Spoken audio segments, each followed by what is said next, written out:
Atate ndi la Mwana ndi la Mzimu Woyera. Amen.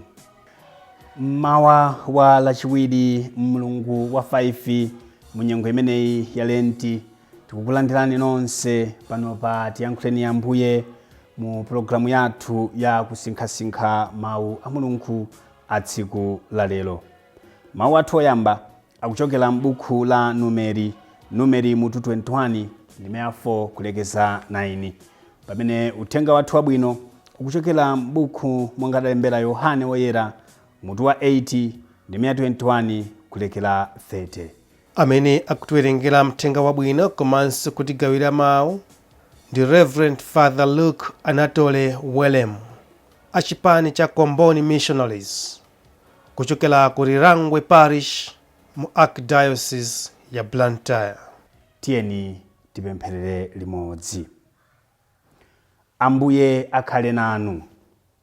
Mawu a mthenga wabwino monga adalembera Yohane Woyera. Ulemu kwa inu Ambuye Yesu. Yohane mutu wa 8 ndime 21 kulekera 30. Pa nthawi yomweyo Yesu adati, ine ndikupita, mudzandifunafuna koma mudzafera machimo anu. Kumene ndikupita ine, inu simungathe kufikako. Apo Ayuda adati, kodi kapena akufuna kukadzipha? Umo akunena kuti kumene ndikupita ine, inu simungafikeko. Yesu adawuza kuti, inu ndinu ochokera pansi pano, ine ndine ochokera kumwamba. Inu ndinu a dziko lino lapansi, ine sindine wa dziko lapansi ayi. N'chifukwa chake ndakuwuzani kuti mudzafera machimo anu. Pakuti ngati simukhulupirira kuti ine ndine ndilipo, mudzaferadi machimo anu. Apo iwo adamfunsa kuti, iweyo ndiwe yani? Yesu adati, n'chomwe ndakhala ndikukuwuzani chiyambire ndithu. Ndili ndi zambiri zoti ndinene za inu, ndiponso zoti ndikutsitsireni. Koma amene adandituma ngoona, ndipo ndimamuwuza anthu apansi pano zimene iyeyo adandiwuza. Anthu aja sadanzindikire kuti Yesu akunena za Atate ake. Tsono Yesu adawawuza kuti, mukadzapachika Mwana wa Munthu, pamenepo mudzadziwa kuti ine ndine ndilipo. Mudzadziwanso kuti sindichita kanthu pandekha, ndimalankhula zimene Atate adandiphunzitsa, ndipo amene adandituma ali nane pamodzi. Iye sadandisiye ndekha, chifukwa nthawi zonse ndimachita zokukondweretsa. Pamene Yesu ankalankhula zimenezi, anthu ambiri adamukhulupirira. Umenewu ndi uthenga wa Ambuye.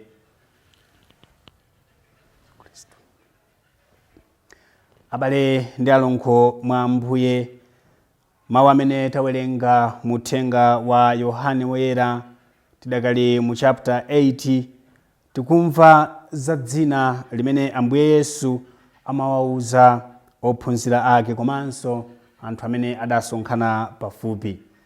Mwa mayina onse amene Ambuye Yesu anali nawo, mwa mayina onse amene Ambuye Yesu adatchulidwa, asankha dzina lakuti ine ndilipo. Poyamba tidziwe kuti Ambuye Yesu makamaka nyengo ya Krismasi ija timamva kuti adatchulidwa mayina ambiri monga ndine Mesiya, phungu odabwitsa, kalonga wamtendere, mfumu ya mafumu. Koma lero munyengo ino ya Lent akuti dzina langa ndine ndilipo. Kodi dzina limeneli tikulikumbukira bwino?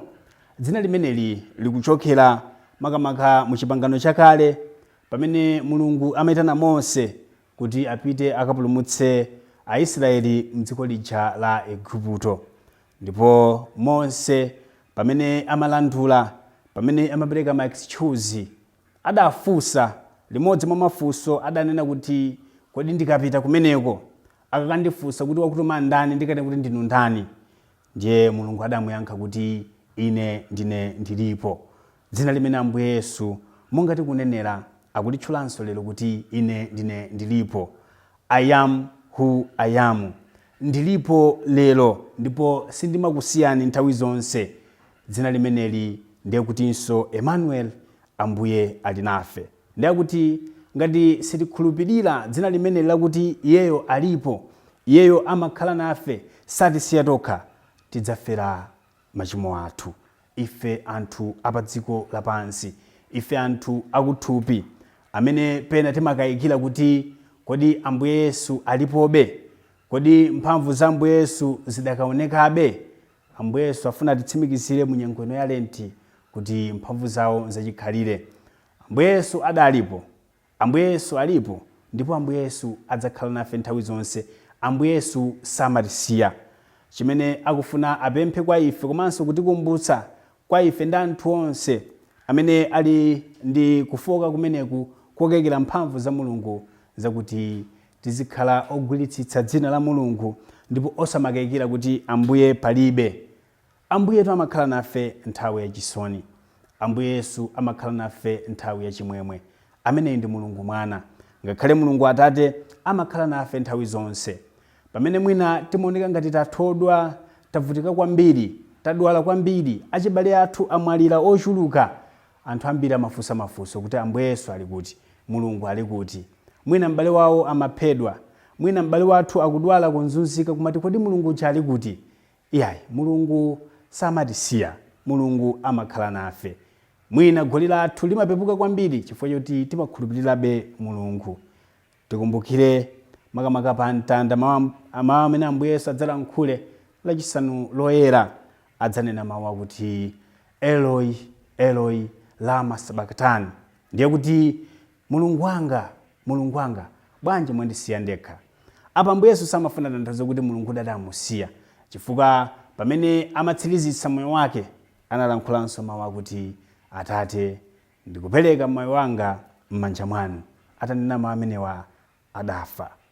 Kodi inu ndine timakayikira mphamvu ya Mulungu? Kodi inu ndine timakayikira kupezeka kwa Mulungu? Anthu ambiri masiku ano ndakuti timachita zinthu kuti pompopompo tilandire, pompopompo Mulungu adzionetsere. Iyayi, ndili ndi vuto, ndakhala ndikugwiritsa ntchito madzi odalitsa, koma mpaka pano sizikusintha. Kodi kumeneko sikumakhala kukayikira kuti Mulungu alipo? Uyu ndilipo, ine ndilipo, ndidalipo, ndilipo ndipo ndidzakhalapobe. Ambiri ife tinafoka kupemphera, poyamba timalimbikira mwina adoration, timalimbikira kusala, timalimbikira kupunguza, timalimbikira kugwira ntchito zachifundo, koma tidaona kuti mwina sitimalandira, mphamvu ya Mulungu simaoneka mmene ife timafunira, nthawi imene ife timafunira. Ambuye Yesu afuna titsimikizire kuti ife anthu a dziko lapansi, ife anthu akuthupi, iyeyu ndilipo. Ambuye Yesu ndi Emmanuel, Ambuye Yesu amakhala nafe, ndipo sitingathawe. Mulungu amuonetsa ukulu wake pa zovuta, osati pa chikondwerero chokha yayi. Nthawi yonse imene tathodwa ndi zovuta, nthawi yonse imene talemedwa ifeyo ndi masautso ochuluka, ndi pamene Mulungu amuonetsa ulemerero wake. Pa mtanda paja zimaoneka ngati zonse zatha, pa mtanda paja zimaoneka ngati zonse zakanika, pa mtanda paja zimaoneka ngati Ambuye Yesu ndi olephera, Mulungu ndi olephera. Koma atangotsirizika, chisalu cha mkachisi chidang'ambika pakati, ndipo thambo lidagwa, kumwamba kudatsekuka. Anthu ndi pamene adazindikira kuti uyudi ndi mwana wa Mulungu. Munyengo imene ya Lenti tikumbukire mawu aja kuti mwinanso njovu kapena kuti nguluwe idalira msampha utaning'a. Nkutheka konse kutakhala tikuyenda ndi Mulungu, tikufuna timutaye, tikufuna timuthawe, chifukwa sitikuona zodabwitsa zimene tikufuna mu nthawi yathu. Ambuye amachiritsa mu nthawi yawo, Ambuye amateteza mu nthawi yawo, Ambuye amamasula mu nthawi yawo, Ambuye amapereka zaulere, amapereka mwayi, amapereka chuma mu nthawi yawo. Ngati Ambuye satipasa moyo uno wathupi, Ambuye adzatipasa moyo umene ukubwerawo kumwamba. Tizikumbukira paja moyo wa munthu sumatha pa imfa, umangosinthika nkukalowanso kumwamba. Tiyeni munyengo imeneyi tikhale anthu opatana naye m'masautso, tisaone kunyong'onyeka monga amachitira Aisraeli mu chipululu muja, ankati mwatichotsa ku Igupti, ife kumene kuja tinkadya anyezi, kumene kuja tinkadya adyo. Yes, komano kumene Mulungu amapitisa kunali zabwino zoposa.